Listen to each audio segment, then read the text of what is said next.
बिस्मिल्लाहिर्रहमानिर्रहीम। अस्सलामु अलैकुम। कही अनकही के साथ वजी अहमद सिद्दीकी आपकी खिदमत में हाजिर है।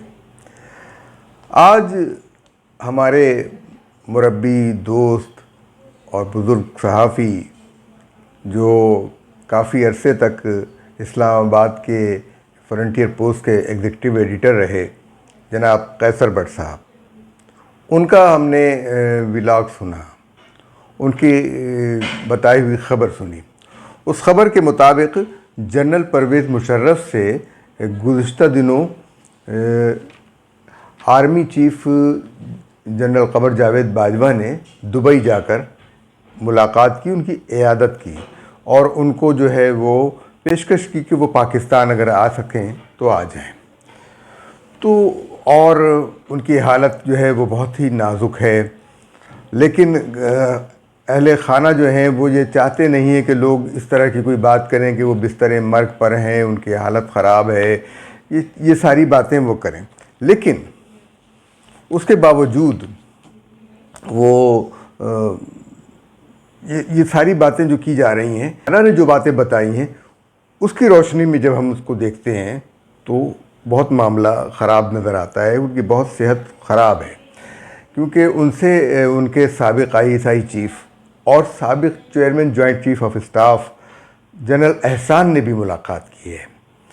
और जनरल एहसान और परवेज़ मुशर्रफ बहुत गहरे दोस्त हैं आपस में, क्योंकि जब जनरल क़मर जावेद बाजवा उनसे मुलाकात करने गए तो पाक फ़ौज के एक सीनियर डॉक्टर भी उनके साथ थे, जिन्होंने परवेज़ मुशर्रफ साहब का मुआयना किया। ये बातें करते हुए मैं माजी में चला गया। 2007 में जब इन्होंने अकबर बुगटी पे कहा था कि हम ऐसी जगह से हमला करेंगे तुम्हें पता भी नहीं चलेगा, और अकबर बुगटी जो है वो जाँ बहक हो गए। फिर इसी तरीके से जो इन्होंने लाल मस्जिद को एक निशाना बनाया और वहाँ पर फास्फोरस बम इस्तेमाल किया, जिससे छोटी छोटी बच्चियाँ जो हैं वो उनकी लाशें गल गई, बिल्कुल पता भी नहीं चला कि कोई यहाँ पर इंसानी वजूद था भी या नहीं, जिनके बाक़ियात जो हैं वो G7 के नालों से मिले। तो ये सारी बातें एकदम जहन में गर्दिश करने लगी।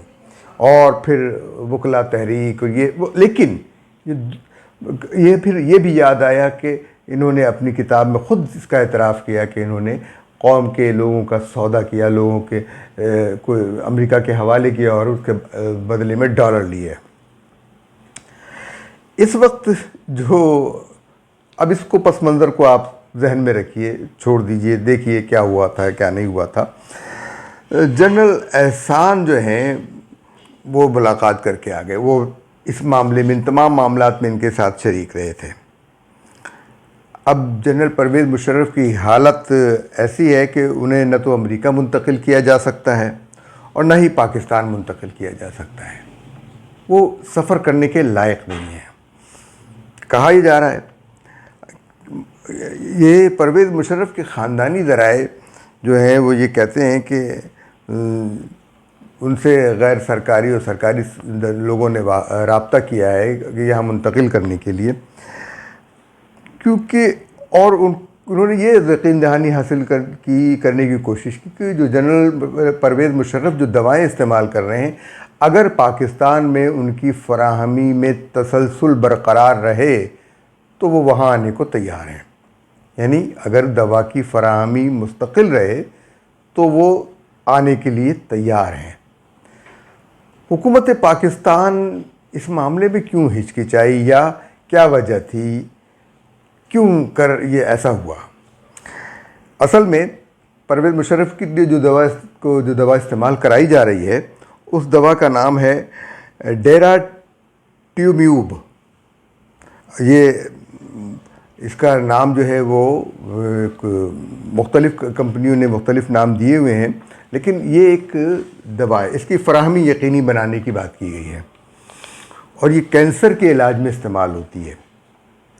अब ये किस किस्म के कैंसर के इलाज में इस्तेमाल होती है, मज़ीद तहक़ीक़ करने पर पता चला कि ब्लड कैंसर। और ब्लड कैंसर जो है वो उस नौइयत का ब्लड कैंसर जो हड्डियों के गूदे के इब्तदाई नासूर में इस्तेमाल होता है, यानी हड्डियों के गूदे में जो कैंसर हो जाता है, नासूर हो जाता है, नासूर कैंसर की ही एक शक्ल है वो। अच्छा, जनरल परवेज़ मुशर्रफ के बारे में ये भी कहा जा रहा है कि अपने कमज़ोर दिल की वजह से ज़्यादा बोल नहीं सकते, इसलिए उनके पैगामात भी अब नशर नहीं होते, उनसे बातचीत भी नहीं होती। इस दवा के मनफी असरात भी हैं, साइड इफ़ेक्ट भी हैं, और इस मर्ज़ के असरात जो हैं वो खून में, गुर्दों पर और हड्डियों पर और दिमागी सलाहियत और याददाश्त पर भी होते हैं, और बीनाई पर भी असरात पड़ते हैं। गुर्दे से जो है वो यानी गुर्दे पेशाब कम बनाते हैं, अब वो जहरीला मादा फिर जिस्म में ही रहता है, आप ये सोचें। और ब्लड प्रेशर बहुत हाई हो जाता है, आंखें सूज जाती हैं, बाजू सूज जाते हैं, एड़ी और पाँव जो है वो सूज जाते हैं। जब फास्फोरस बम इस्तेमाल किया था तो क्या कुछ हुआ होगा, किस तरह से हुआ होगा, कैसी अजियत हुई होगी लोगों को, ये मुझे ख्याल आता है। इस दवा यानी डेरा ट्यूम्यूब जो है उसकी कीमत जो है $6,500 है, और रोज़ाना एक इसकी खुराक इस्तेमाल होती है। $6,500 आज के मुताबिक रुपयों में 14,14,000 रुपये से ज़्यादा। और पहले मरहले में ये रोज़ाना एक खुराक इस्तेमाल करना ज़रूरी है, दूसरे मरहले में 2 हफ्ते में 8 खुराक, और 25वें हफ्ते में हर महीने एक खुराक। परवेज़ मुशर्रफ को अपने इलाज के लिए रोज़ाना 14 लाख से ज़ायद रकम की ये दवा इस्तेमाल करनी है। इसकी ज़मानत हुकूमत पाकिस्तान को देनी थी कि इस दवा का तसलसल रहेगा। ये दवा बहुत यानी कीमती और महंगी है, और हर जगह मिलती भी नहीं, कोई रखता भी नहीं इसको इस हिसाब से। ये सिर्फ दुबई में या ऐसे मालदार इलाक़ों में होती है।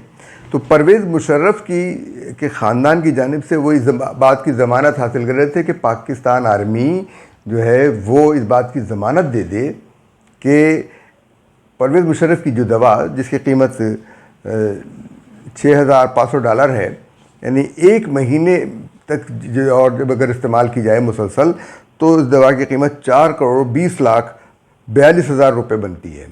4,20,42,000 रुपये, और यानी $1,45,000 माहाना। अगर 31 दिन का महीना हो तो $2,00,000 माहाना। इस दवा के असरात के बारे में कहा जाता है कि ये 81% मौसर है। अब 34% मरीज़ों पर को जो है वो मुकम्मल सेहत हासिल होती है, और 63% को जुज़वी सेहत हासिल होती है। और कसीर जहती नासूर जो है, मतलब मल्टीपल किस्म का नासूर है जो फैल जाता है कैंसर में, जो उसको कम करने, उसके इन्फेक्शन को, उसकी जो, अब देखिए गुर्दे जब पेशाब ही कम बनाए तो वो जहर पेशाब का, यूरिन का तो जिस्म में फैलेगा ना। इस दवा के इस्तेमाल से प्लेटलेट्स कम हो जाते हैं, यानी अब ये करो तो ये कम, वो करो तो वो कम, नाक बंद, गले में इन्फेक्शन, खांसी, सांस लेने में तकलीफ़, मतली, कमर में दर्द, जोड़ों में दर्द, टांग में दर्द, भूख न लगना, खुराक कम होना, इसहाल, यानी या तो दस्त लग जाएंगे या फिर कब्ज़ हो जाना, यानी बिल्कुल कोई यह सर का दर्द, हाई, अब कितनी चीज़ें, ये सारे अमराज औद कराते हैं।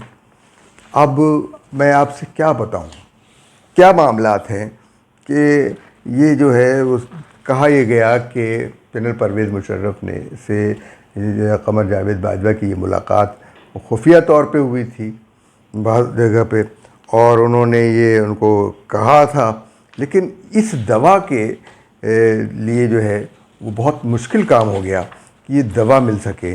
और परवेज़ मुशर्रफ जो हैं वो उन्हें ये याद करना चाहिए कि कितनी ही अज़ियतों से लाल मस्जिद के लोग, और कितनी ही अज़ियतों से जो बुकटी की कबाइल, और कितनी ही अज़ियतों से वो लोग जिनके प्यारों को आपने लापता किया और अमेरिका के हवाले किया, आज उस अज़ियत का 1% भी आपको नहीं मिल रहा।